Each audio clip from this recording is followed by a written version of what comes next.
your Caribou Data Science channel. This is the afternoon of Monday, March 28, 2022. And before we get started here, I do have one favor to ask, and that is, of course, what? That you click on that share button, share the video with your friends and family on your favorite social media accounts today, all right? So let's just take a look and see what Sweden's numbers are looking. Like I say, the fact that they only record numbers Tuesday to Friday means that Tuesday's numbers include Saturday, Sunday, Mondays, and Tuesday's numbers. So it's hard to know what the actual daily numbers really are. So what we're really concerned with is more of the trend of the data. You can see your the first after the first quarter of 2022, it's just blowing right by 2021 cases for the entire year. Okay, and the same thing with that. Sweden has already had more deaths this year than they did in all of 2021. Now these spikes, these are the spikes I'm talking about. These are Tuesday numbers. And you can see the gaps in between where there's no numbers there, okay? We saw a declining pattern here, but now it appears that cases may be climbing back up again, okay?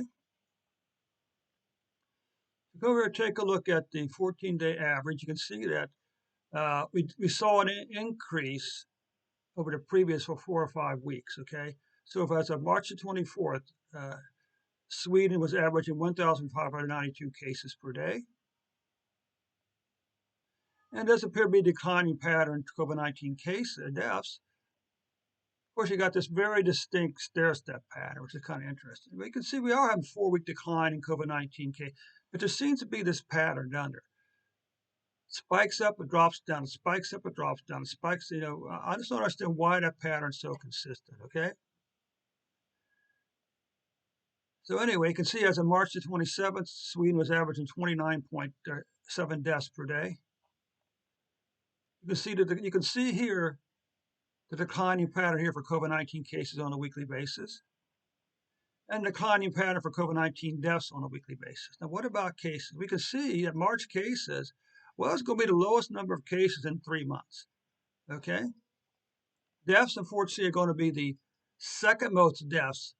March deaths will be the second most COVID-19 deaths for Sweden out of the previous 12 months, okay? So that does conclude the report for Sweden for today.